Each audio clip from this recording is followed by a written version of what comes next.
খুলনায় পুলিশ ও যৌথ বাহিনীর সাঁড়াশি অভিযানে মহানগরীর শীর্ষ সন্ত্রাসীদের কয়েকজন অস্ত্রসহ ধরা পড়েছে।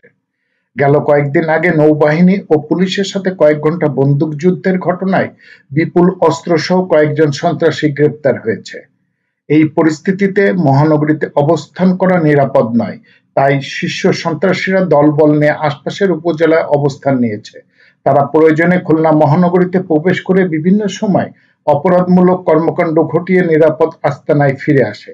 খুলনা মহানগরীর সোনাডাঙ্গা ও খুলনা থানা এলাকার বাসিন্দা শীর্ষ সন্ত্রাসী কয়েকজন বটিয়াঘাটা উপজেলার চক্রাখালী এলাকায় অবস্থান করছে বলে খবর পায় সেনা সদস্য। গোয়েন্দা রিপোর্টের ভিত্তিতে মঙ্গলবার রাতে ঘুটঘুটে অন্ধকারে সেনাবাহিনীর একটি দল বটিয়াঘাটা থানা পুলিশকে সাথে নিয়ে অভিযান চালায় চক্রাখালী বাজার থেকে একটু সামনে প্রাচীর দিয়ে ঘেরা নির্জন জায়গা ফারুকের হাঁসের খামারে। যৌথ বাহিনীর এই অভিযানে পালাতে চেষ্টা করে ব্যর্থ হয় সন্ত্রাসীরা। হাতে নাতে ধরা পড়ে শীর্ষ সন্ত্রাসী ও একাধিক মামলার পলাতক আসামি কালা তুহিন সহ ৩ জন। অন্যরা হলো তার সহযোগী আহসান ও হাবিব। এ সময় তাদের কাছ থেকে বিভিন্ন ধরনের আগ্নেয়াস্ত্র, গুলি, বিদেশি মদ উদ্ধার করা হয়। এছাড়া 2 কেজি গান পাউডার সদৃশ কেমিক্যাল পাওয়া যায় তাদের হেফাজত থেকে। এই কেমিক্যাল ল্যাবে পরীক্ষার পরে মিলবে সঠিক তথ্য। আমরা বিশেষ তথ্যের ভিত্তিতে আমাদের ফারুকের খামারে এমন তথ্য আছে, সেই তথ্যের উপরে ভিত্তি করে আমরা অভিযান পরিচালনা করি। সেখানে আমরা প্রথমত 3 জনকে আমরা ওখানে হেফাজতে নেই। আমরা তুহিনের কাছ থেকে 2টা অস্ত্র পেয়েছি এবং সেখানে দেশীয় অস্ত্র ছিল। এরপর মদের বোতল আছে, আপনারা দেখেছেন।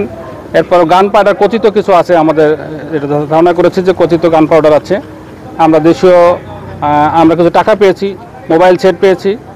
দেন আমাদের এই অভিযানের পর্যন্ত আছে এবং আমাদের মূলত তুহিন আরও একাধিক মামলা সে আসামি আছে এবং যে বিভিন্ন অরাজকতা তৈরি করে বেড়াচ্ছিল, আমাদের বটিয়াঘাটা দাপিয়ে বেড়াচ্ছিল, তো তার একটা পরিসমাপ্তি হয়তো আমাদের এই গ্যাংটা মোটামুটি আমরা খুব তাড়াতাড়ি হয়তো বা আমাদের নিয়ন্ত্রণে আসবে বলে আমরা আশাব্যক্ত করছি। তো হয়তো আমরা এই অভিযানের মাধ্যমে আরও ওয়ারেন্টের মাধ্যমে আরও অনেক তথ্য পাবো। সেই তথ্যের আলোকে আমাদের এই অস্ত্র যেগুলো থাকবে আমরা এই অস্ত্র অভিযান অব্যাহত রাখবো এবং বটিয়াঘাটাবাসীকে আমরা নিরাপত্তা দিতে আমরা সেই কার্যক্রম অব্যাহত রাখবো। বটিয়াঘাটা থানার ওসি মোস্তফা খায়রুল বাশার জানান, গ্রেপ্তারকৃতদের বিরুদ্ধে পুলিশ বাদী হয়ে থানায় মামলা দায়ের করেছে। তাদের বিরুদ্ধে খুলনার বিভিন্ন থানায় হত্যাসহ একাধিক অভিযোগ রয়েছে। প্রাথমিক জিজ্ঞাসাবাদে তারা কিছু তথ্য দিলেও তদন্তের স্বার্থে এখন প্রকাশ করা যাচ্ছে না। তাদের মামলায় রিমান্ডে এনে অধিকতর জিজ্ঞাসাবাদ করলে আরো গুরুত্বপূর্ণ তথ্য পাওয়া যাবে বলে মনে করেন তিনি। S M Habib, ATN Bangla.